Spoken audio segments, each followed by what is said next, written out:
to welcome everyone to our city council meeting this morning. And if it were morning, that'd be even better. Madam City Clerk, if you could call the roll. The agenda was posted in accordance with open meeting law, and all members are present. Thank you, Madam City Clerk. And if we could now have Pastor Ed Bruning for the invocation, we would appreciate it. If you'd all stand, please.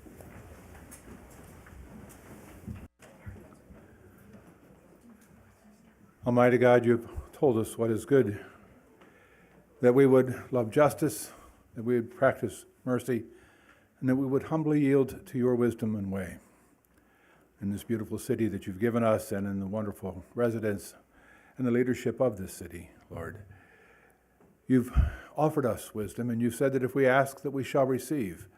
All of the decisions that are needed tonight, Lord, and all of those plans that are still being made for the future, Lord, these are in your hands.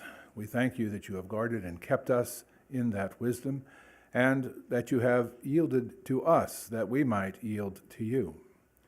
In this great partnership that you have established and in the wonderful gifts that you continue to maintain, we thank and we praise you. Bless us tonight in every way. In Jesus' name, amen. And join us in the Pledge of Allegiance. Pledge allegiance to the flag of the United States of America and to the republic for which it stands, one nation, under God, indivisible, with liberty and justice for all.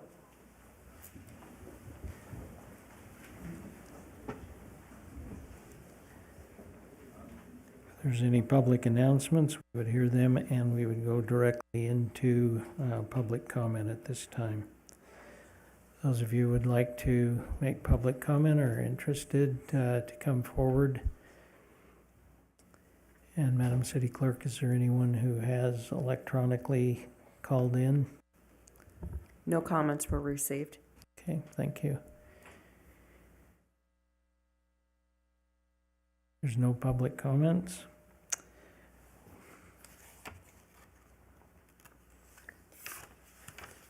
We will move to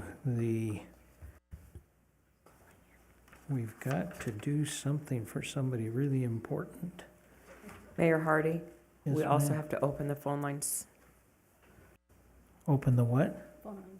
the phone line for public comment.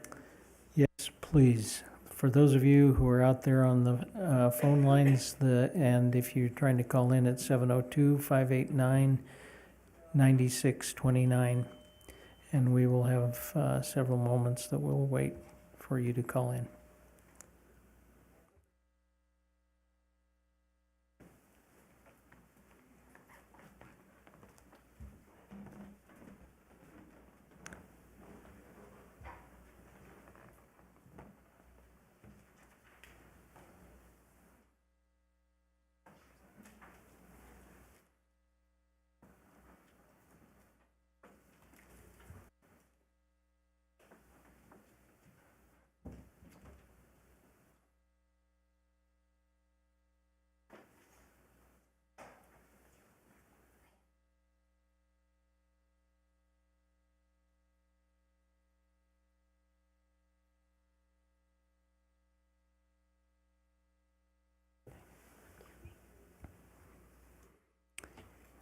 Seeing none on the phone lines, if there's anyone who has waited to say public comment at this time, if you would please come forward.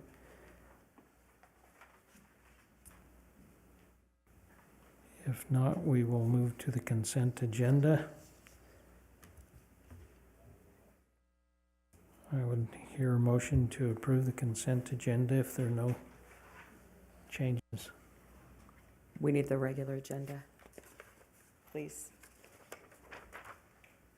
I would accept a motion to accept the regular agenda. I make a motion to accept the regular agenda. I'll second that. Moved and seconded. All those in favor? Aye. Thank you. And then for the consent agenda, do I hear a motion? I'll make a motion to accept the consent agenda. Is there a second? I'll second. Is there any discussion? Seeing none, all those in favor of the consent agenda, please say aye. Aye. Any opposed, say no. Thank you. The consent agenda is approved. We'll move to the regular agenda. And for the presentation of the 23rd Annual Bill Andrews Award. Mr. City Manager.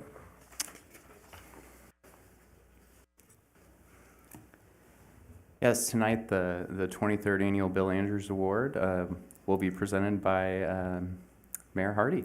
So, Thank you. thank you. Now, I promised Barbara that we would not make her make any speech whatsoever. And it would, we would love to announce that the Bill Andrews Award is given to Barbara Agostini. And I was trying to think before we started this meeting when I went to a ball game at the Boulder City High School and I did not see Barbara. When I was in a parade that I did not see Barbara. So Barbara has been a pillar in the community for a long time, and I would call her a mobile pillar because she moves wherever it's needed and goes wherever she needs to go, and appreciate what she's done. Now, we probably have something to give her and a photo op to do it. But before we do that, I'd like to hear other members of the council's input. Councilwoman Jorgensen. Thank you, Mayor. I just want to say how much I appreciate the things that I've also been to many games, and I agree. I have also seen Barbara at many games. I have also been able to participate in Rotary, and I see her there. It doesn't seem like there's a place where giving of your time, your talents, even your money, doesn't have Barbara there. Barb, I will call you, because that's what I'm used to calling you. And this award is never to embarrass, because I'm 100% positive most people do what they do out of the love of their heart or out of a desire to serve, especially in this community. It's a beautiful place to live where so many people give of their time, their talents. And so I'm just appreciative this time to be able to say thank you very much for what you do. Mr. Mayor, Councilman Walton. I'm appreciative of all the nominees who we had the opportunity to consider for this award. There are many people who give of much of their time and talents and gifts and energies to our community for the benefit of our community, for no request of any compensation or recognition. So all that were recognized as nominees, we're very grateful to, and we acknowledge them in their service as well. But in this particular case today, we're acknowledging Barb and her efforts in awarding this award to you. Barb, please don't be overly embarrassed. I know the camera's going back and forth to you. And most of the time, those of us that serve don't want any recognition at all, and I think we can see that in you. And so thank you for that example, that it really is something that you do out of the goodness of your heart, like so many others. And so a lot of people are also in an indirect way receiving recognition through you today and through the example that you give of your kindness and your love to our kiddos a lot too. And you do that. And we're grateful to you and your example and influence on our children in the many aspects that you give. And that will last them a lifetime. And like Mayor Hardy said, that I'm sure they can't remember an event that they were at when you weren't present, and giving a positive influence on them. So, thank you for allowing us to acknowledge and recognize you, and thank you for tolerating the spotlight for a short bit of time, and all that you do. Thanks, Mayor. Thank you. I just want to say thank you for everything that you do and the time and effort you put in this community. And, you know, again, there's not an event that I don't go to that I don't see you at. And, you know, it's done a great, you've done a great job in the community, and we really do appreciate it. Thank you. Thank you, Will. Thank you. Councilman Fox. I just wanted to say, I think you're one of the people that make Boulder City this amazing place that we all love to live in. And I too haven't been anywhere that I haven't seen you in all these, I don't know how many years you've lived here, but I think I've seen you forever. And thank you for making and doing all that you do for the community and the kids. It is very touching. Thank you, Barb. Thank you, Councilwoman Booth. City Manager, City Clerk, is it okay if we step down and have our photo taken with, and have something to actually tangibly give her? Thank you.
It's at the mayor's spot.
Thank you all for coming, recognizing such a wonderful person, being given that award.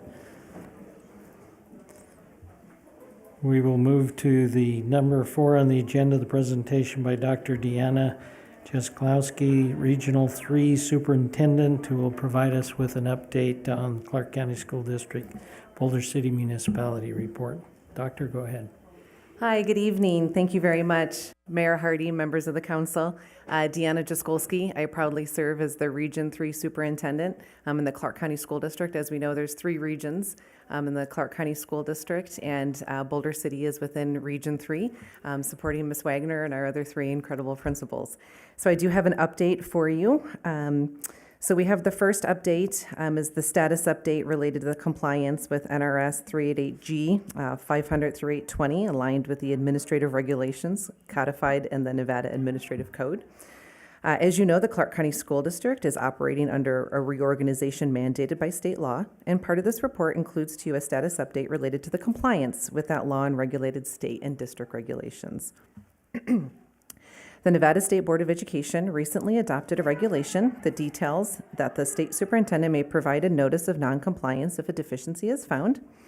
The state superintendent issued a notice of noncompliance related to a requirement that the district establish a policy for dispute resolution, and the district has fulfilled this requirement. There are no outstanding notices of noncompliance. I now have an update for our 4 incredible schools here in Boulder City, provided to us by their remarkable leaders. First, at Mitchell Elementary School. Mitchell Elementary School is going to host the West Regional Leader in Me Symposium on February 2nd through 3rd. So visitors from all over the United States are going to come here in Boulder City to Mitchell Elementary School to see how the Leader in Me is implemented in the K-2 school.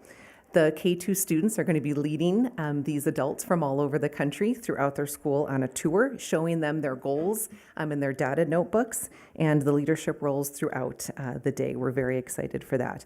A variety of students, not just the highest academic or highest behaving students, have leadership roles on that day. Students also led a portion of the parent-teacher conferences that we held in October, where every student had the opportunity to share their data binders with their families to talk about their goals and what their actions were to achieve those goals and the progress that they've made with those goals with their families. Students at Mitchell just completed the winter measured assessment progress, our MAP growth data for winter, and approximately 82% of those students demonstrated proficiency in reading. And on the same winter MAP assessment for mathematics, approximately 80 students demonstrated proficiency in math. For King Elementary School, in terms of social emotional learning, that they had that about half of their students during the 21-2022 school year struggled with self-regulation of emotions. So we know we've talked about that coming back to school with the pandemic. At the start of this school year, they've reduced that by 37%, which is the decline of a nearly 20%. So which tells us that their interventions at the school site have been working. Checking in with the counselors. We've also provided telemedicine, telehealth support for our families to opt into as well. And that allows our students to overcome some of the emotional instability that was created during the pandemic. In addition, they noted that in the category of supported relationships, 88% of their 4th and 5th graders felt like they were supported by an adult in the school. On Saturday, this past Saturday, they held their very first annual Very Merry Grinchmas at the Boulder City Golf Course, and it was sponsored by the Boulder Dam Credit Union, where over 240 families and students attended. They had pictures with the Grinch themselves, and of course, making reindeer food for our upcoming visit from Santa. Garrett Junior High School. So in the 2019-2020 school year, and Ms. Tiamont first became the principal, she had taken note of the data that only 23% of the students were enrolled in accelerated courses at that time. We are proud to say that this year, almost 60% of their Bobcats are enrolled in accelerated classes in math, English, and science. And almost 70% of 6th grade students are in accelerated English language arts and math, and on the path to be enrolled in our advanced courses in our high school. Next year, they'll have double accelerated classes in accelerated growth and achievement, and they're planning on offering geometry for the first time. So double accelerated in math would be for the 6th grade course, where it's a 6th and 7th grade math course, where in 7th grade they take the Algebra 1 high school course, and then in 8th grade they take the geometry course. Again, setting them on that path for Boulder City High School. They have a Hope Squad, a peer-to-peer suicide prevention program, which is officially up and running, and you see their members wearing their squad shirts daily and working with their peers and recognizing those that may need to be reached out for support. And they had a huge success with their choir and band concerts that more than double the size of their choir and beginning band. So in participation in the arts at Garrett Junior High is growing as well. They've added guitar to their courses, and they have 30 students who are loving learning guitar. And at Boulder City High School, we have 61% of the sophomores who took the PSAT are considered college and career ready based on the writing benchmarks. 64% of the sophomores who took the PSAT have been identified as having potential in our advanced placement courses. So Mrs. Wagner and her administrative team utilized that data to identify students to place them in the advanced placement courses. Worked with the students and the families that may not have necessarily thought that they had the wherewithal to participate in AP courses, but with this data to really work with the individual student to say this is where we need to go and provide you that rigorous academic coursework. Their girls volleyball team won the 3A state championship by beating the rival Moapa Valley High School. And lastly, their band won first place at the Arborview Marching Band competition. So thank you again for allowing me the opportunity to provide you with a quarterly update of our remarkable schools in Boulder City. Thank you. Any questions or observations? Councilman Jorgensen. I noticed you said that they would be adding geometry at the junior high, so they would no longer have to go to the high school. It'll actually be. From my understanding, yeah. Oh, that's nice. And then also Algebra 1 will be offered there Yes, in the 7th grade. also. Yeah, for when you have the double accelerated in math for 6, and then it's the Algebra 1 in 7th and the geometry in grade 8 at the That's school great, site. because I know that before they'd have to go to the Yep. high school and then come back to the Yeah. junior high. Anyone else? Mayor Hardy, Councilman Walton. if I heard you correct and without having memorized the graphs, you said 61% of the high school students who have taken the test shown that they're college ready, but 64% showed they're ready for advanced placement courses? Correct. Is that right? Mm-hmm. It seems a little incongruent that that many would be ready for advanced placement, yet not that many ready for college. Can you explain what we're looking at there? And Yes, and so the AP potential shows that opportunity to be successful. So we have in the potential, the way that the report is generated, it says some potential and potential. And so the students may have some potential to be in advanced placement, which wouldn't necessarily say that they're college and career ready at that point, but they have some potential to be in advanced placement courses. So we want that opportunity to provide those students that have some potential or the full potential to really engage in those rigorous courses to ensure that they will be then college and career ready. So we know that the studies with advanced placement courses is that just one advanced placement course has the opportunity for students to be that much more successful in college in a 4-year degree, having participated in the rigor of an advanced placement course.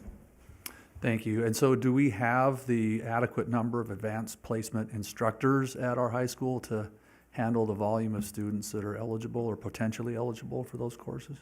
So I know Mrs. Wagner will do everything to make it possible for our students to be placed in the AP courses. I don't have the specific information in regards to the number of instructors at this time. Fair enough, thank you.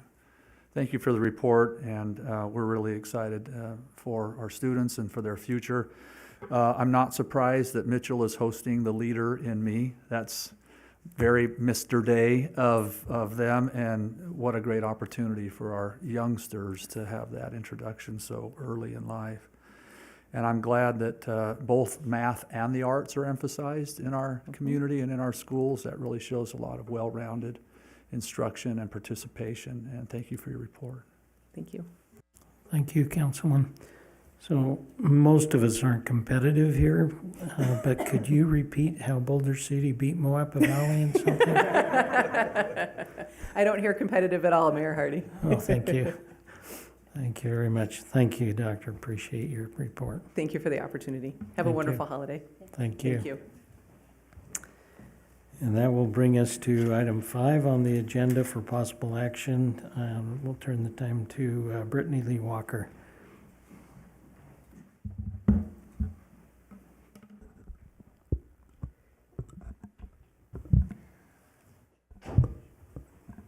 Good afternoon, Mayor and Council. Before you on item 5 is Bill number 1926. If approved, this bill would enact a lease between the City of Boulder City and the Southern Nevada Water Authority. By way of background, Boulder City has entered into an option agreement with Boulder Flat Solar for development of a solar energy facility. This is an 1,100-acre site. The tenant has a power purchase agreement with SNWA for SNWA to purchase the power for its own use as well as to sell to the purveyor members. In order to facilitate the transmission of the electricity from the Boulder Flat Solar Project to the rest of the valley, the Southern Nevada Water Authority is looking for a lease and easement agreement so that they can build a switchyard and transmission facilities. As consideration for this lease, SNWA has agreed to include in the design the capacity with transmission line and switchyard space for Boulder City's possible future use. In addition, they have agreed to offer Boulder City the opportunity to purchase power at the same prices, terms, and conditions applicable to SNWA under its power purchase agreements. With that, are there any questions? In addition, the lease is for a 6-acre parcel. It also grants the easement for the generation tie line. The term is 50 years with 2 10-year renewal options, and that concludes my presentation. Thank you, Madam City Attorney. Any questions? If not, I would accept a motion. Mr. Mayor, Councilman Walton. I move that we approve Bill number 1926, an ordinance of the City of Boulder City, Nevada, approving a lease agreement number 22-1999 between the City of Boulder City and Southern Nevada Water Authority for development of an electrical switchyard and electric transmission facilities, sir. Thank you. Is there a second? I'll second that. Is there any discussion? Seeing no discussion, all those in favor say aye. Aye. Aye. Any opposed, say nay. Thank you. Passes unanimously, and we'll go down to number 6, and if you stay right there, Madam City Attorney, and present Bill number 1927 for us. I will, Mayor. Thank you, and good afternoon again, Mayor and Council. Bill number 1927 is an ordinance amending Title 10 traffic regulations to convert criminal penalties for certain minor traffic offenses to civil penalties in accordance with Nevada revised statutes. At the last legislative session, the Nevada legislature passed Assembly Bill 116, which amended Nevada state law to convert criminal penalties for minor traffic violations to civil infractions, effective January 1st, 2023. Most traffic laws are set forth in state law. However, state law does allow local governments to enact ordinances on the same subject matter as long as they do not conflict. The Boulder City Municipal Code is required to be updated so that it does not conflict with Nevada law in light of the changes made by Assembly Bill 116. The changes you'll see before you include converting criminal penalties to civil. In addition, in our review, we did see ordinances that were in conflict with state law and thought it best to repeal those as state law already addressed the traffic infraction. An example would be the motor carrier safety regulations. In addition, there was one clarifying change clarifying that skateboarding is also prohibited where it is prohibited by posted sign. Any questions?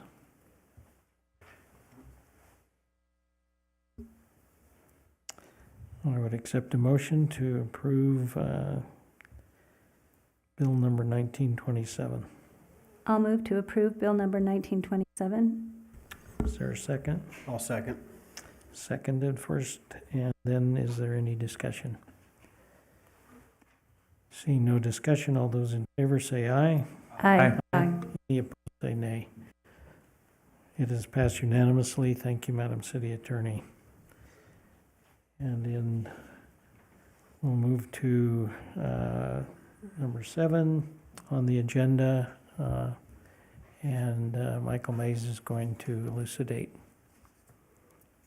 Good evening, Mayor, members of the City Council. The fire department is proposing the Is your construction. mic on? I'm sorry? Oh, yes.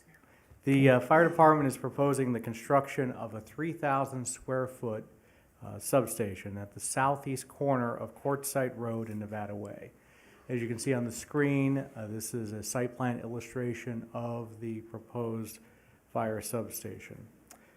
To move forward with the project requires an amendment to the city's master plan as well as the zoning for this 2-acre parcel.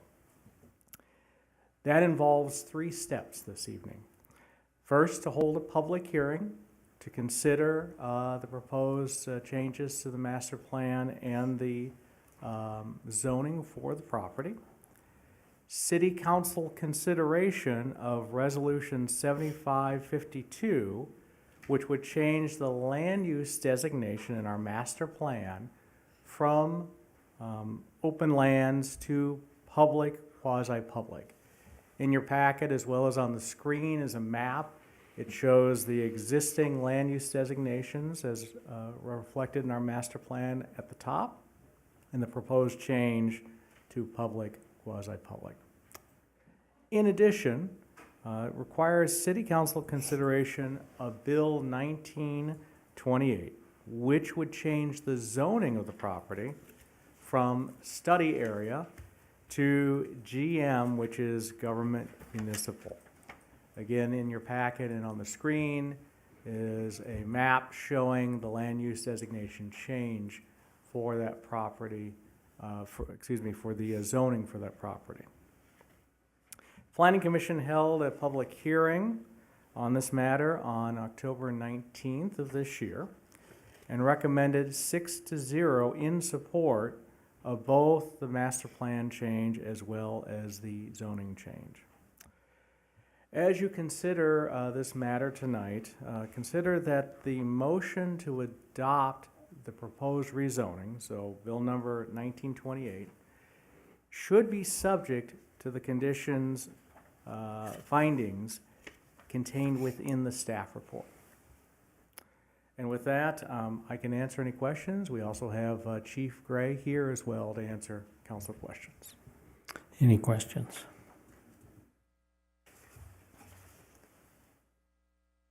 Councilwoman Booth? Well, I'll ask one question, how's that? I was just scratching my face, apologize. So one of the concerns is about all the noise in the neighborhood. I know this probably isn't, is there some way the chief could explain how the noise is going to affect that property? I live right up there too, and I just envision at 3 o'clock in the morning, I get a wake-up call. So as we discussed before, typically at night, the firefighters don't drive around with their sirens on. They have their emergency lights on. If they encounter traffic, then they have to turn them on. And so we would expect typically that you'd see or hear sirens when they get down to Boulder Highway as they're coming off of Nevada Way. That's not saying you'll never hear sirens, because it can happen if there's an emergency. There's a lot of vehicles coming in from other places. You know, you may hear them, but it's not going to be something that happens all the time. And so even right now when they leave the fire station at 1101 Elm, even during the day, they rarely turn their siren on until they get down to Buchanan.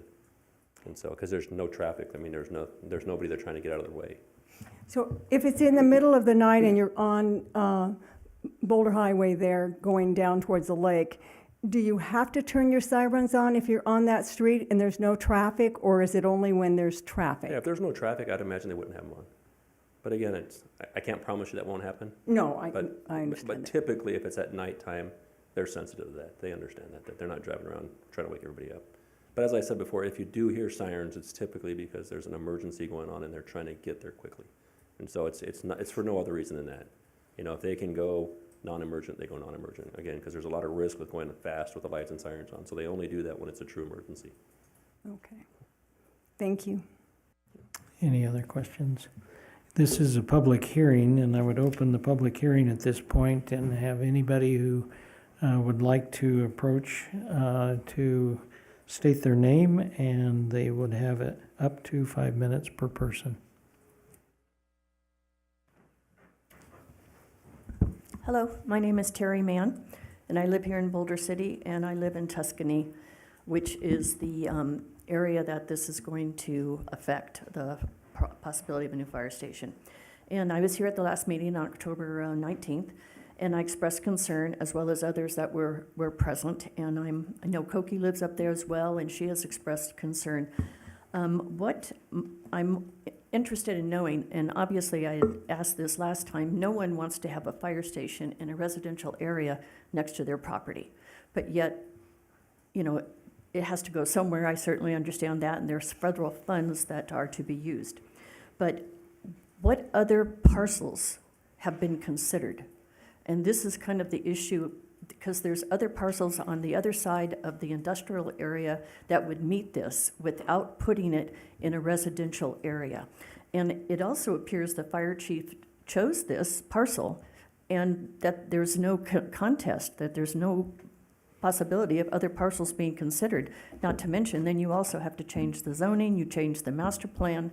It's a lot more entailed and in-depth than it appears. Not to mention, I've been in real estate 35 years. I'm a licensed agent, a licensed broker. You put a fire station in the middle of a residential area, that's a kiss of death. Property values are not going to go up, and that's an issue. And that's something that needs to be taken into consideration. I mean, purchasing up here, you want to have the open area. I mean, the wildlife is going to be disturbed. We see that already. The hiking trails going through those property is going to be disturbed, which is, you know, obviously you say public, quasi, you know, municipal, but, you know, the citizens have rights to this area as well. So I'd really like this to be considered, and I know Koki brought up last time the possibility of the safety and the noise. So, I mean, you're going to hear noise. And I mean, Quartzsite in Nevada, that is residential. All the way down Quartzsite, that is residential. So placing that when there are other areas to be considered, I think it's something that needs to be taken into consideration. And I think that's pretty much it. So I thank you very much for your time. Thank you. Any other comments? This is public hearing. And do we have phones in this or people who've written in? So we'll hear from We this didn't young lady. receive any written comments. Okay, we'll hear from this young lady before we go to the phones. If you come to the dais and state your name. My name is Kathleen Johnson. I'm a resident just off of Quartzsite, fairly close to where the fire station is being considered. I agree with what this young lady said strongly. It is a residential area.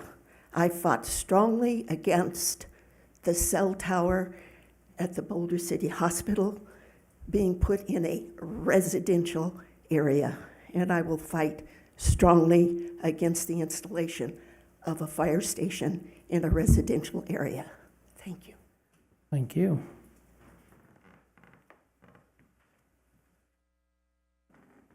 Anyone else would like to come forward? And we would open the phone lines. If you would call 702-589-9629, and we will wait for your phone call.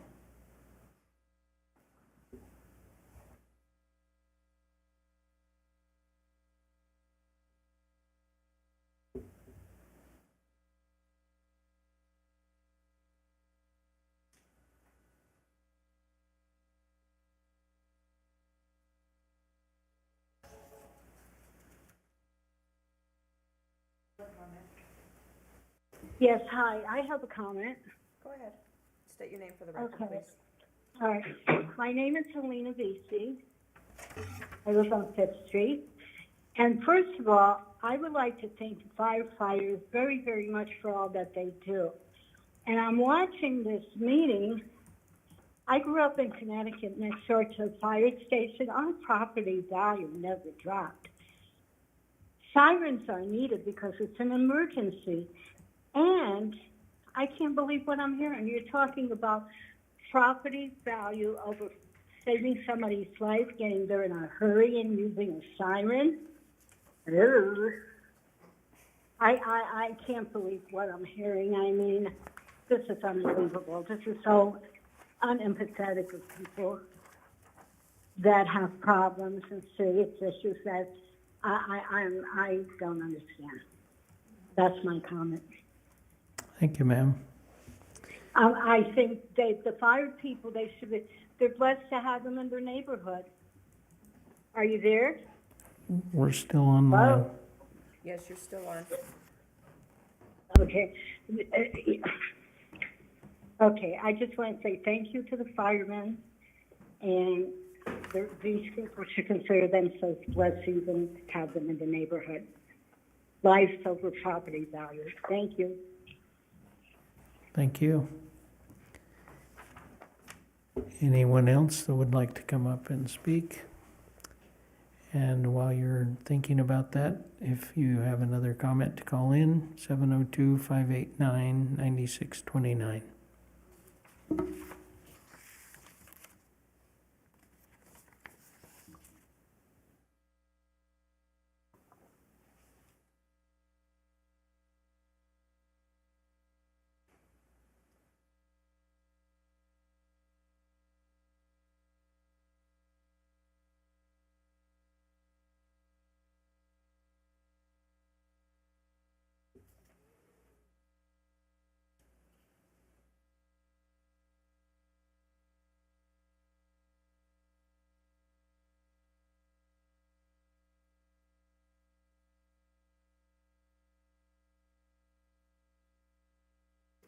There are no other comments. We will close the public hearing, and we would go to consideration of resolution number 7552.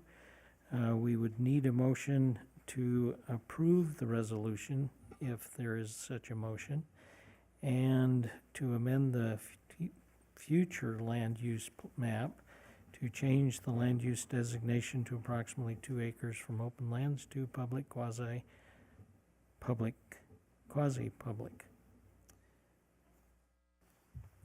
Mr. Mayor, Councilman Walton.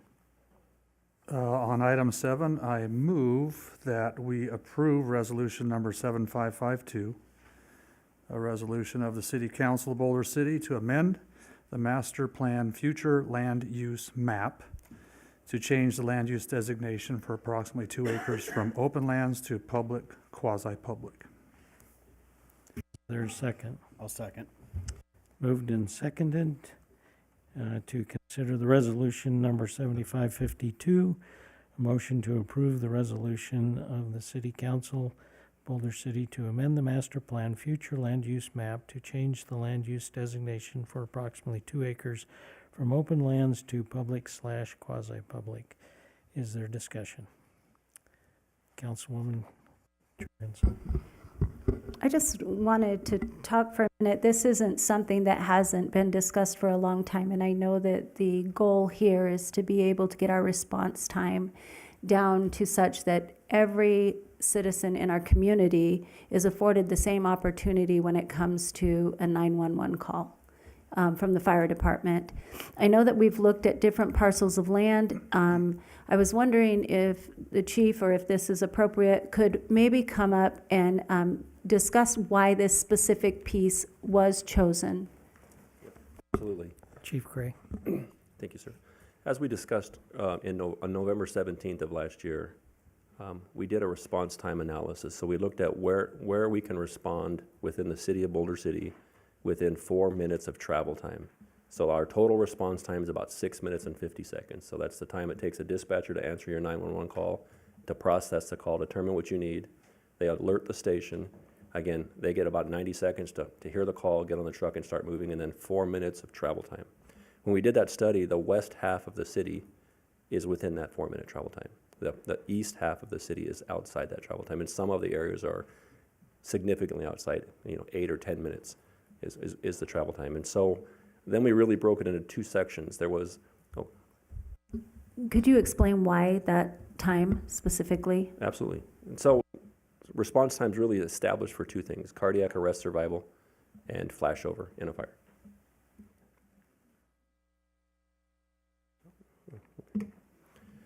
So as the doctor would be able to tell you, cardiac arrest, you have about 4 to 6, 6 to 8 minutes once your heart stops till we got to get that heart started again, or you're going to have permanent brain death. And so that's one of the metrics that we use. And so the other one is flashover. So if your house catches on fire, between 6 and 10 minutes after that fire starts, it becomes almost untenable to where we're probably not going to save your house. We're going to be working on your neighbor's house.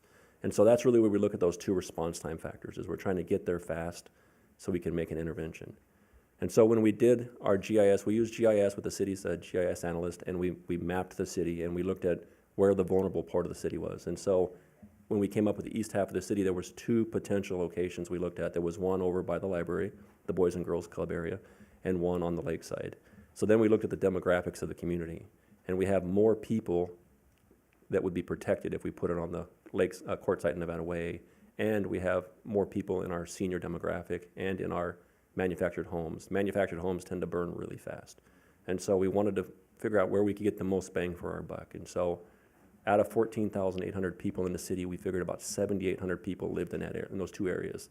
And we could get over 4,500 is about the estimate if we put the Quartzsite in Nevada Way. So it was intentional, because that was the one location where we could get the most people that we decided we felt like were the most vulnerable the quickest. Thank you for that explanation. I just thought it would be helpful to understand why we chose, or you were choosing that spot, and why it seems to work best for the city. So thank you. Thank you, Chief Gray. Thank you, Councilwoman. Councilwoman Booth. I'd like to make a comment. I'm also, if I may make this comment, I'm also president of our homeowners association over there. I am actually the closest house to where the fire station will go. We have sent out twice emails to everybody in our association about this coming in, so that if they wanted to come down and they could say something, they could. So seeing that I don't see anybody out here from my where I live, and that they haven't written or called, then I'll be therefore compelled to go along with approving this for that reason. So I just wanted to share that everybody's been given the opportunity to, in Tuscany, to know what was going on, and we would be voting on this tonight. Thank you. Thank you, Councilwoman Booth. Mr. Mayor, if I may? Councilman, go ahead.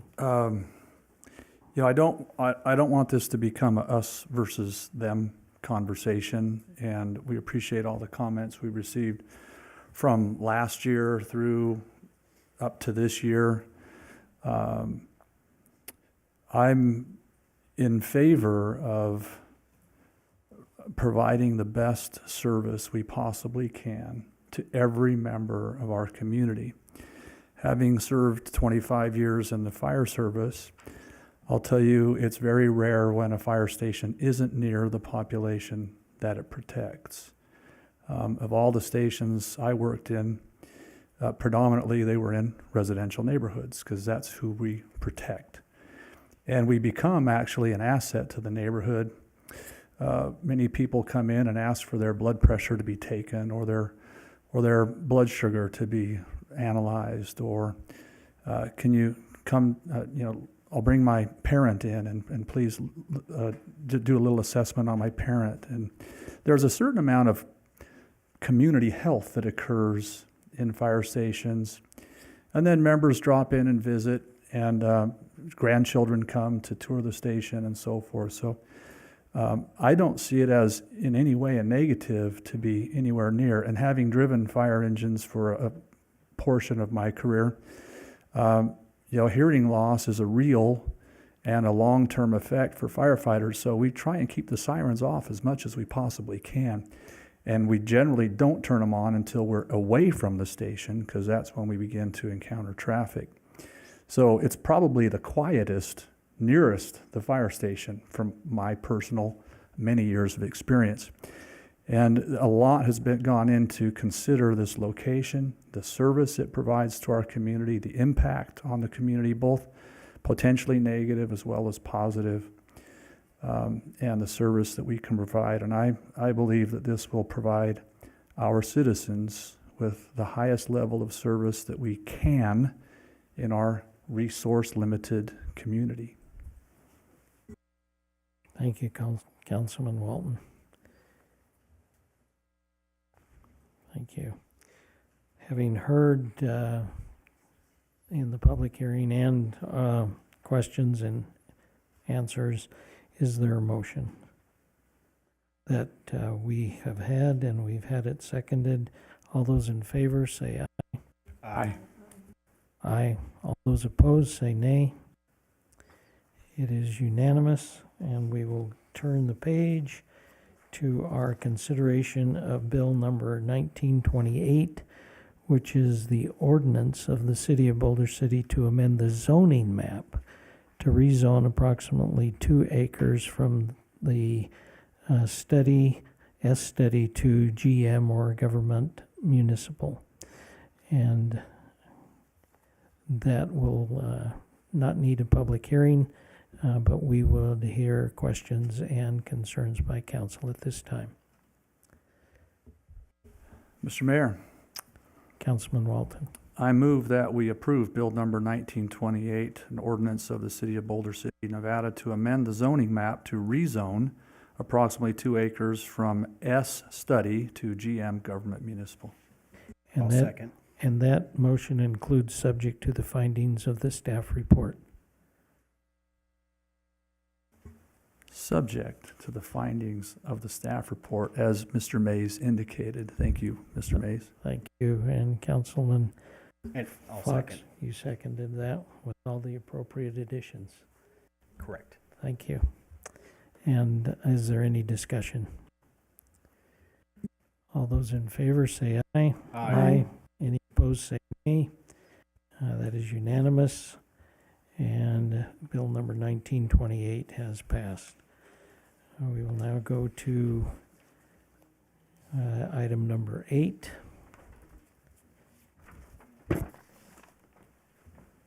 And that would be the city manager. Good evening, Mr. Mayor and council members. Tonight, the item before you is the approval of the tentative capital improvement plan for fiscal years 24 through 28. And tonight we have Angela Mannanen, our acting finance director, here. I want to thank her for all of her work on this.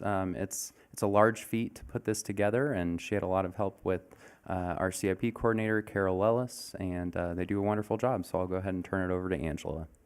Thank you. Appreciate that. So staff is requesting tentative approval of the CIP. There hasn't been a lot of changes since the last time we met back in October. I'm going to take you through a quick timeline of what got us here tonight.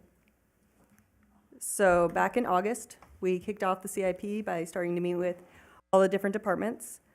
Then in the middle of August, the city manager, finance, and all the departments again met to discuss the draft CIP. All the requests were taken into account, and then at the end of that month, we all met again as a team to decide what was going to be presented to council. And so the council meeting at the end of September, the direction from all the staff and the city manager is what was presented. And then on October 5th at the Utility Advisory Committee, the utility portion of the CIP was presented. And then again on the October 11th council meeting, we presented the draft CIP again. And then October 18th, we had a staff-led citizen workshop for the citizens to put their input. And we took all that information and combined it to the CIP you see tonight. So here we are, middle of December, requesting tentative CIP approval. And the reason we're asking for it so early, we know fiscal year 24 is a good 6 months away, is we're going to start the operating budget in January. So we need to know what funding is available before we start that budget. And then, so the next step after hopefully tentative approval tonight, we'll be meeting at the end of May for approval of the operating budget and CIP. So there's been very minimal changes since we last met in October.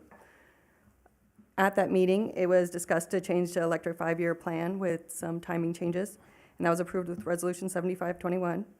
We also amended the municipal golf course irrigation with ARPA funding with Resolution 7528, and that's to focus on the city's water conservation. Since that meeting, we have pushed out the fire department classroom and adjacent parking project from fiscal year 24 to 25.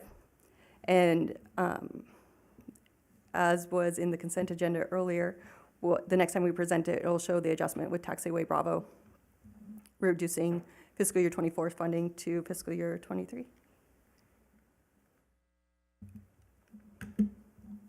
So where the funding is coming from for the CIP for fiscal year '24.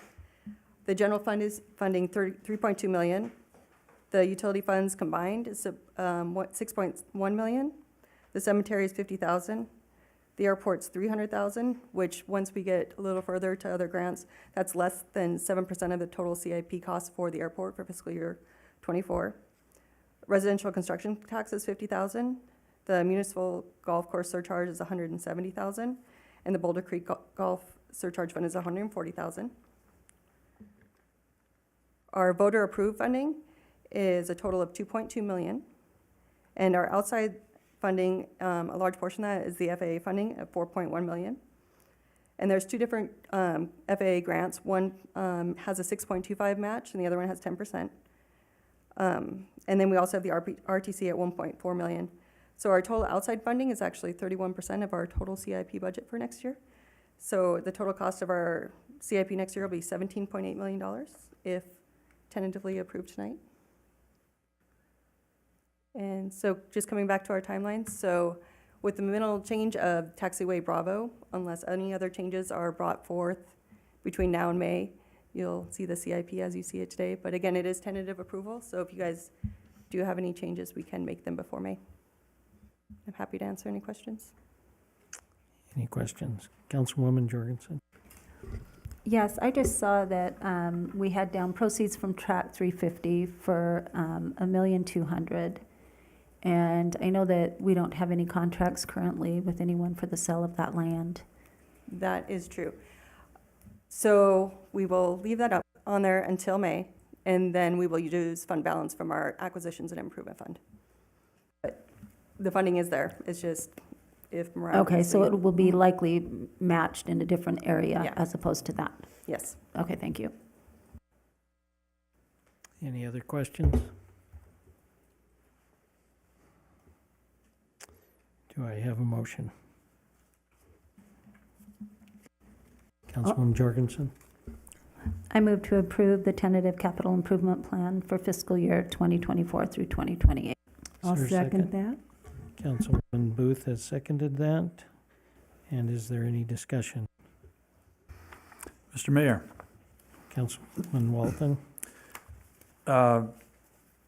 as has been discussed, I think among the community, a pretty fair amount. It's worth considering here on by the city council if we want to allocate any additional funds in the CIP or redistribute, addressing the lift stations and the aroma that permeates our community thereof. And in discussions with staff, it would likely require some additional attention to hardware or processes that are different than what we currently use so that we could address that. So I'm presenting that to the group for some discussion to see if there's any value or interest in making an adjustment in our approval, our tentative approval of this, if we want to make some considerations there. Madam City, or Mr. City Manager? Yes, so you're correct. So lift station 3 and 4, both of those, we do have the design for the upgrade of those in the CIP. So that is $178,500 and then $319,000 for both of those. It would be a multi-year project, but we could look at accelerating those. And water and wastewater projects are applicable expenses out of the American Rescue Plan dollars, which we have allocated, but we could shift priorities to speed that up. I know it is a priority for the community. We've tried a lot of different fixes on that between different odor control solutions and the charcoal filter manhole covers. They just, it's just a little too high of an odor. So we can definitely reprioritize that and bring it back, if that's the wish of the council. Councilwoman Jorgensen? I definitely would like to see that when we publicly say we're clean, green Boulder City, and you go down Buchanan and it's not smelling very clean. I would like to see us prioritize that, because part of living in a community is being able to get out and walk around or walk your dog, and you go down Buchanan and it's not a great experience. Any other comments? Councilwoman Booth? I think in Tuscany, we would also like to see it cleaned up a little bit. So maybe we get a fire station and get rid of the smell. That would be wonderful, so. And a nice trade-off. Thank you. Thank you. No, I definitely feel the same way. There is a stench over there. Sometimes there's been weeks or months where I don't smell nothing, but then for a couple of days there is a smell, but then it goes away and then it's back. So yeah, I would definitely like to see that cleaned up. I think if this were on the agenda, we would probably put it in a vote. So I think what we're hearing is the tentative budget can be massaged, and that massage can take place in a non-aromic way. That sounds great, Mayor. We will, this is the direction we need, and we'll reprioritize those to accelerate it. Thank you. And so we look forward to seeing that in May for the non-tentative budget as it's presented. So I'd like to ask the question, Mr. Mayor, if I can. Does that require a slight amendment to the language of the motion that's before us, or can this direction be adequate for that, for the CIP? The direction can be adequate. Okay. Thank you. Thank you, you, Mr. Mayor. Thank you, Councilman. Thank you, Madam City Attorney. So, yes. Is there a motion? Did we have a motion? So we have a motion and a second. And any other discussion? All those in favor say aye. Aye. Aye. Any opposed say nay. It's unanimous to approve the tentative CIP with the understanding that some of that money may be used in some other places that isn't in exactly the box that it's there. Thanks. But it is the money. Thanks. Thank you. Thank you. We'll move to item number 9, Resolution 7535 for the City of Boulder City, authorizing appraisal of the land located at 104 Valley View Lane to be offered for sale for the development of a residential lot less than 1 acre in size. Mr. City Manager. Yes, so our real estate and contracts manager, Brock Armentrout, will be briefing you on this item of the seeking the authorization for the appraisal of land. Thank you, City Manager. Again, I'm Brock Armentrout, your contracts real estate manager. The city has recently received several inquiries to purchase the land. It's at approximately 104 Valley View Lane. It is a large vacant lot that previously was designated as a Bureau of Reclamation easement for a transmission line prior to 1960 that was never built. And then as such was later vacated, and the city took ownership of the land in 1960 when we became a city. Our city charter does require, as well as the state law, that we first obtain appraisals prior to advertising any land for sale. And our city charter requires that I first obtain your approval and permission before I seek those appraisals. So the goal is tonight is to receive your authorization to seek those appraisals. Once received, we would use the average of the two appraisals to set a minimum bid price and then advertise the parcel for competitive bid for sale. Obviously, the two who have expressed interest would be invited to submit a bid, as well as any other interested parties who would like to purchase the property. The site is just a little over 16,000 square feet, bordered on 3 sides by public streets. It has no utility stub to it, so the purchaser would be required to extend all necessary stubs and utilities, as well as any missing improvements, such as sidewalk if necessary, or replacement curb and so on.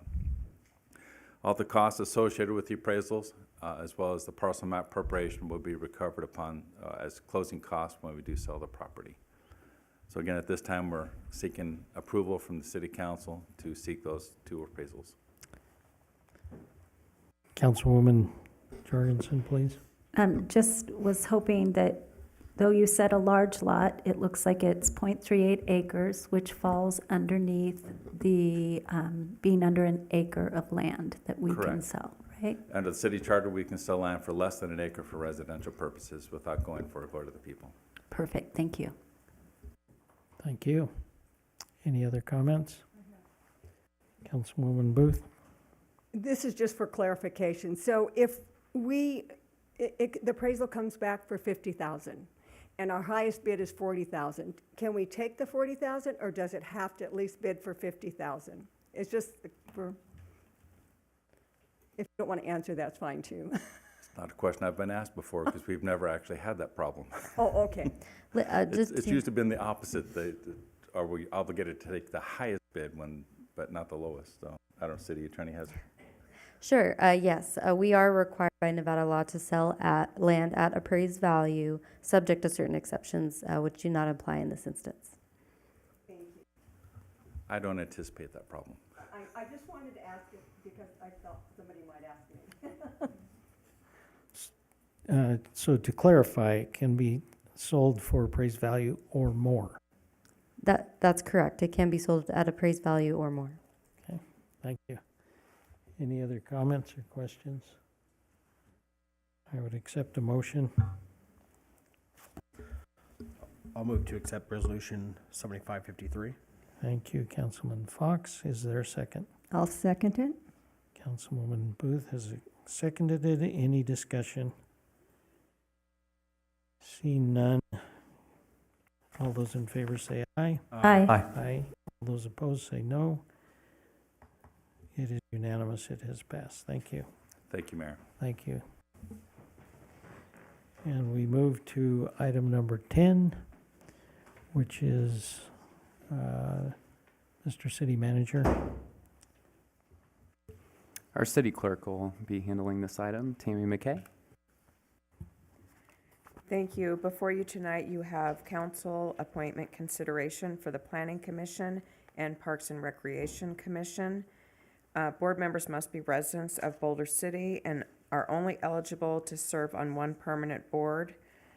On the Planning Commission, we have 3 appointments that are required. Member Steve Rudd is interested in reappointment, and then we would have 2 new members. And just for point of clarification, Rod Woodbury has asked that he not be considered for Planning Commission, only for Parks and Recreation Commission. He had originally submitted for both.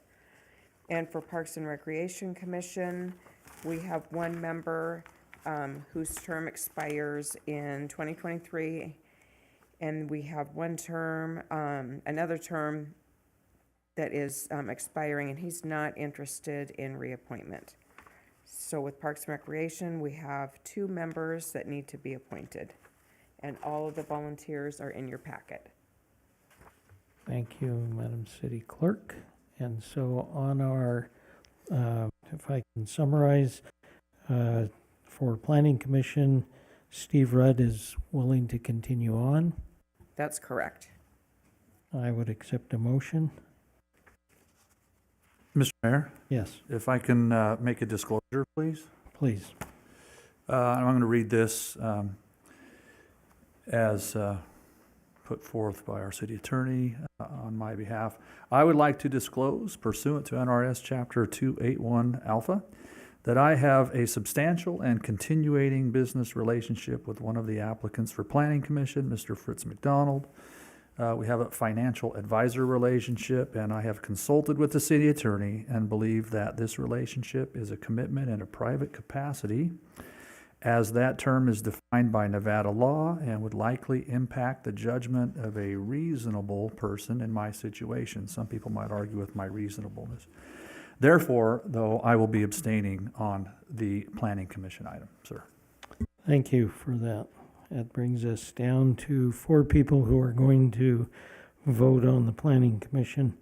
And is there a motion on Steve Rudd? I make a motion to move Steve Rudd forward. Is there a second? I'll second. Moved and seconded for Steve Rudd to be continued on the Planning Commission. Any discussion? Can I say something? Having served on the Planning Commission, I feel it's important to have a background in construction, which he does have a strong background in construction, because zoning can really mess things up if you don't really understand what you're doing and how it can be advantageous to your projects. Any other discussion? Seeing none, all those in favor of Steve Rudd being reappointed to the Planning Commission, say aye. Aye. Any opposed, say nay. It is unanimous with one abstention. Steve Rudd is reappointed to the Planning Commission, which leaves us 2 openings on the Planning Commission. And then on our sheet, we have several people who have thrown their name in or their hat in the ring. And is there a feeling from the council members what they would like to do? I'd like to put forth Fritz McDonald. And is there a second? I'll second. Fritz McDonald has been moved and seconded to be put on the Planning Commission. Any discussion? All those in favor say aye. Aye. Any opposed say nay. Nay. And that is 3-1, and he has been appointed to the Planning Commission, Fritz McDonald. That leaves us another slot on the Planning Commission. And do I have a motion for another person to be put on the Planning Commission? I'll put forth the name of Jacob Cody. Jacob Cody has been put forth to be appointed to the Planning Commission. Is there a second? I'll second. Seconded by Councilman Fox. Any discussion? All those in favor say aye. Aye. Any opposed say nay. Nay. And there is 3-1. Jacob Cody is appointed to the Planning Commission. And that completes our Planning Commission, correct? That's correct. And I'd just like to make one more comment regarding Parks and Recreation. Current member Carla Morgan is also interested in reappointment. Okay. And so on our Parks and Recreation, is there any reason to abstain for anyone? If not, we'll open the discussion on Parks and Rec. Carla Morgan, who is serving and is interested for reappointment. Is there a motion to do so? I'll make a motion to reinstate Carla Morgan. All right, it's moved that Carla Morgan be reappointed to the Parks and Rec Commission. Is there a second? Second. Seconded by Councilman Walton. Any discussion? All those in favor say aye. Aye. All those opposed say nay. Nay. And Carla Morgan has been reappointed to the Parks and Rec Commission on a vote 3-1. And that brings us to, we need one more person, is that correct? How many? That's correct. I'd like to make Oh, a 4-1, I get you. I'm not correcting myself. I was corrected. And therefore I choose to correct myself. The vote was 4-1. Thank you, Mayor Pro Tem. I'd like to make a motion to bring Rod Woodbury forward. And it has been moved to appoint on the Parks and Rec. Say that out loud, please. Rod Woodbury. And is there a second? I'll second. Moved and seconded to appoint Rod Woodbury on Parks and Rec Commission. Is there any discussion? Seeing none, all those in favor of appointing Rod Woodbury in the Parks and Rec Commission, all say aye. Aye. Any opposed, say nay. That is unanimous. And then we need anybody else? That completes us? That completes, yes. Okay. And then that moves us to the city manager in probably number 11. Thank you, Mr. Mayor and council members. Tonight before you are it's for possible action matters pertaining to the Boulder City Professional Fighter Fighters Association bargaining unit employees. So first we'll have a public hearing on the collective bargaining agreement for the Boulder City Professional Firefighters Association bargaining unit employees. And then the second item, B, is approval of resolution number 7554, a resolution of the City Council of Boulder City, Nevada, approving the collective bargaining agreement number 22-2002 between the Boulder City Professional Firefighters Association bargaining unit employees for the period of July 1, 2022 through June 30th, 2025. First, I'll provide my presentation, and then we can proceed with the public hearing. So over essentially the past year, myself, City Attorney Walker, Administrative Services Director Bolt, and support staff met with representatives of the Boulder City Professional Firefighters Association to negotiate a new collective bargaining agreement.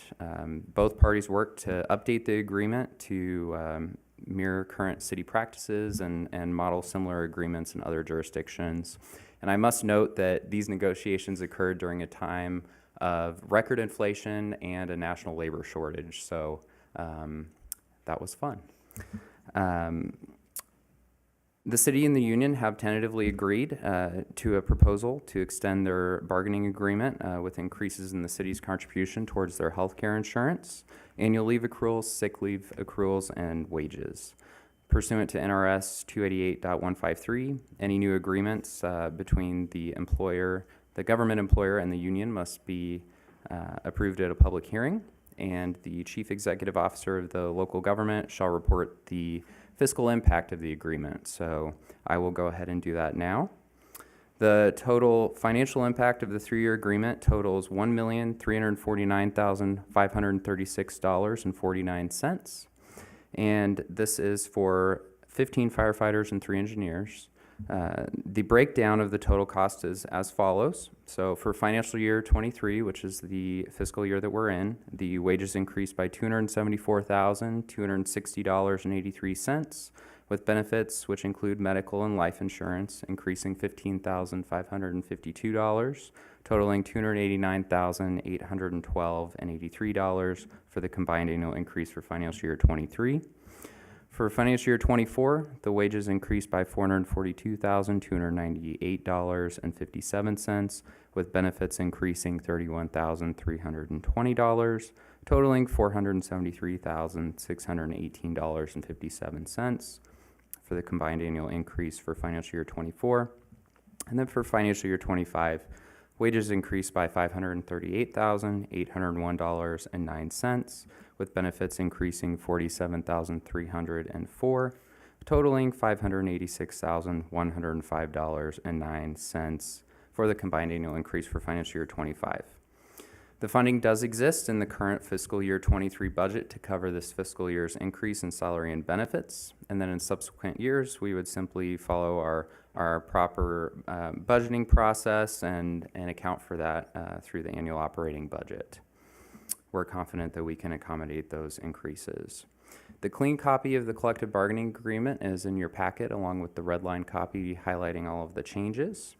And I must say, it's great to see that we have some firefighter representation here tonight. It has been a great exercise to get to know the union president, Nick Giles. He's here as well. And I stand for any questions you may have. Thank you. Thank you. Are any questions? It's an observation. Thank you, by the way, for all the diligent effort with all of the contracts to this point. I have 2 things I need to address. One is a disclosure, and one is an observation. So first, my disclosure. I would like to disclose that I served as the interim fire chief from September of 2019 through January of 2020 for our fine community of Boulder City. By way of the city's contract with Management Partners, it was a third-party arrangement. I have been advised by the city attorney that this relationship is not a conflict, however, of interest pursuant to NRS Chapter 281 Alpha, so I will be participating. And then the observation, I noticed this after our briefings, otherwise I would have brought it up. On the resolution that we have in our packet with the whereases and therefores, in the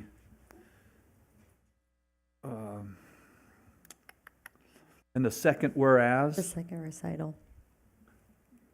do you see where I'm at? The second whereas, when it talks about the city and the fire captain's bargaining unit needs to be Yes, changed? I do. Okay, Yes. got it. That was my observation for this point of the conversation, so And you that can- language needs to be a change for this. And you can make that change orally when you approve the motion.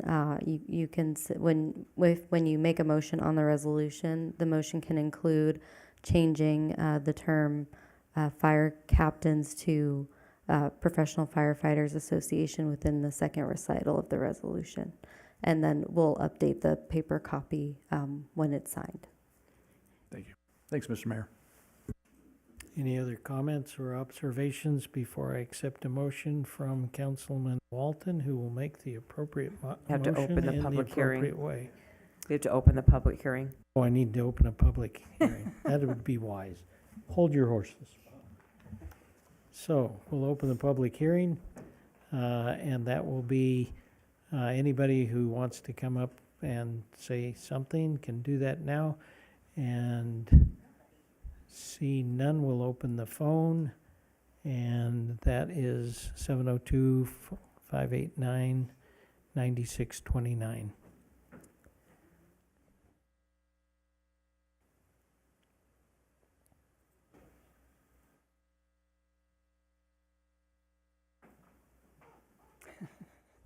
It's a long 5 minutes, huh? Oh, whoops.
Hearing no phone calls, if there is anyone else who would like to come up to the podium and say anything they would like on this, they're more than welcome. Seeing no one coming forth, I would accept a motion as duly suggested.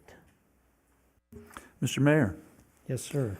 if I might make a motion to approve resolution number 7554, a resolution of the City Council of Boulder City, Nevada, approving collective bargaining agreement number 22-2002 between the City of Boulder City Professional Firefighters Association bargaining unit employees for the period of July 1, 2022 through June 30, 2025, with the correction of the resolution language as indicated, striking the term fire captains bargaining unit to appropriately City Professional Firefighters Association.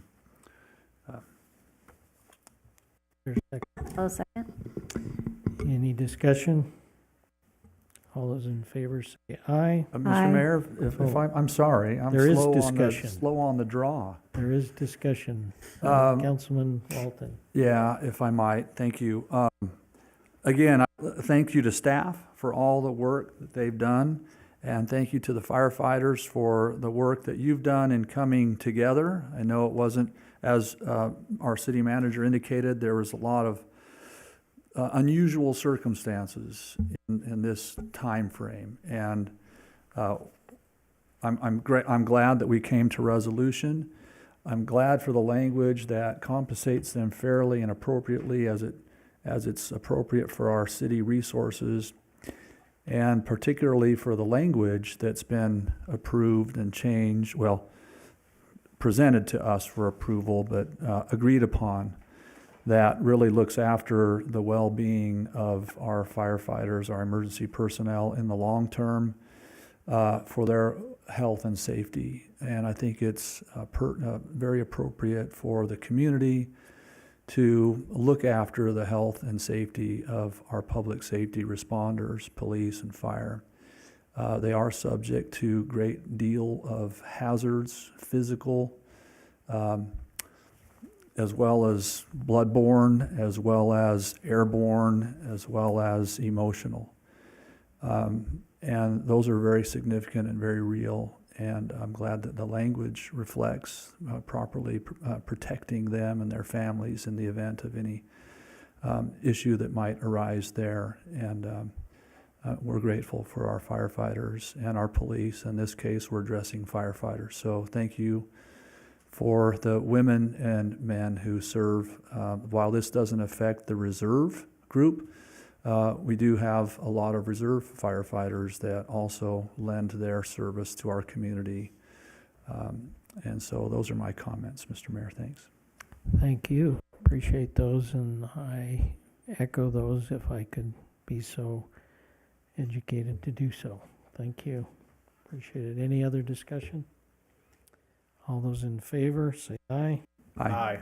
All those opposed, say nay. Passes unanimously. Thank you. We will now move to number 12, which is a closed session. And so I would accept a motion to adjourn to the closed session. I make a motion to adjourn to the closed session. So the motion is made to adjourn to the closed session to discuss labor negotiations pursuant to NRS 288.220. And is there a second? I'll second that. Second, moved and seconded. Is there discussion? All those in favor of adjourning for labor negotiation discussion, I'll say aye. Aye. Aye. Any opposed, say nay. We will now adjourn to a closed session.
Call the city council back to order. We are now on item 12D, and there is nothing to do on D, so I will move to public comment. Is there any public comment here in the room? And if not, we'll go to the phone, 702-589-9629. And if there's anybody waiting here in the room while we're waiting for the phone, you're welcome to come forward.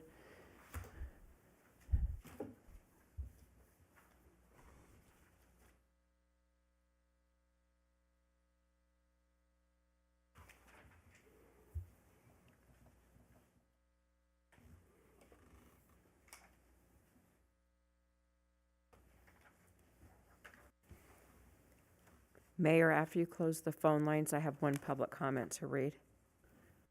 Right, we'll have the public comment read by the city clerk. This comment was provided by Andre Haynes, founder and CEO of the Armed Forces Chamber of Commerce.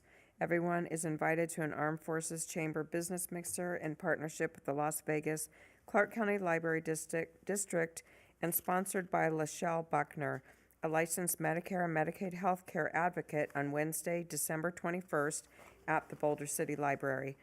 Armed Forces Chamber business mixers in partnership with the Las Vegas Clark County Library District and sponsored by Lachelle Buckner, a licensed Medicare and Medicaid healthcare advocate, include special presentations, swearing in of new members, updates, contests, plus prizes, and much more. Armed Forces Chamber business mixers partners with the Las Vegas Clark County Library District and sponsored by Lachelle Buckner, licensed Medicare and Medicaid healthcare advocate, feature an hour of networking starting at 3 p.m. and brief programs starting at 4 p.m. Armed Forces Chamber mixers sponsored by Lachelle Buckner, a licensed Medicare and Medicaid health advocate, are open to the public and admission is free. For details, visit armedforceschamber.com. Thank you, Madam City Clerk. Any other public comment? If not, we'll go to City Council's report. We'll go from my far right. Councilman Walton, anything? Thank you, Mr. Mayor. I attended my first meeting of the Las Vegas Convention and Visitors Authority Board meeting today. We appreciate the opportunity to serve and be represented on that board. In public meeting today, we approved the Board of Directors or the executive staff to enter into negotiations for a renewal of the Pac-12 championship here in town. So for next year, with the Final Four deal being sealed to be here in 2028 is a big deal. Formula One, of course, we've known about that coming to town, as well as Super Bowl 58 contract having been signed. So the Convention and Visitors Authority, in addition to all the other things, NFR and the other activities they're involved in, Las Vegas events, is really serving the county well. And of course, as the county flourishes, Boulder City receives our share of a benefit from the C-Tax. And so as we work to bring visitors to the area, we get visitors here as well as increased revenue. So we're grateful for that representation and all that happens there. I have an orientation with the Southern Nevada Water Authority later this month, and we'll get rolling there and we'll become an active part of that board very soon as well, and continue to represent our community as best we can there. So that's my report for tonight. Thanks. Thank you, Councilwoman Jorgensen. Thank you. Yes, I had the opportunity to serve on the board for League of Cities for my last one before handing it over to Councilman Fox. And we were able to go over legislative decisions that they're making at the national level and also at the state level, which was great, and what they're bringing forward for the cities, small and large. So that's nice. And then also I had a chance to go to the board meeting for the museum, for the Boulder City Museum. And their numbers are looking good, actually. And they are bringing in quite a bit of tourists here and showing off and sharing our community and our history, which I think is great. It's an asset to our community. And if you haven't thought about it and you would like to be a member of the museum community, you can go on their website and look that up because it's really a worthwhile. They're actually updating also their current museum for the kids. Thank you. Councilman Fox? Nothing exciting. No, I have nothing to report. Thank you. Councilwoman Wu? Well, I really haven't been on a board yet to report anything, but I just did want to say if anybody has any extra funds this time of the year, that Emergency Aid is a great organization that supports Boulder City and does a lot of good. And if you have a few extra dollars you can give to them, they do Angel Tree and make sure that every child in Boulder City has a present under the tree. And with that, I'd just like to say Merry Christmas to everybody and hope everybody has a real blessed New Year. Thank you. The Civilian Military Council is chaired by the City of Boulder City now, and so we had a good meeting at Nellis and gave them a check from the Civilian Military Council to those with the people who are helping children. Warm Heart.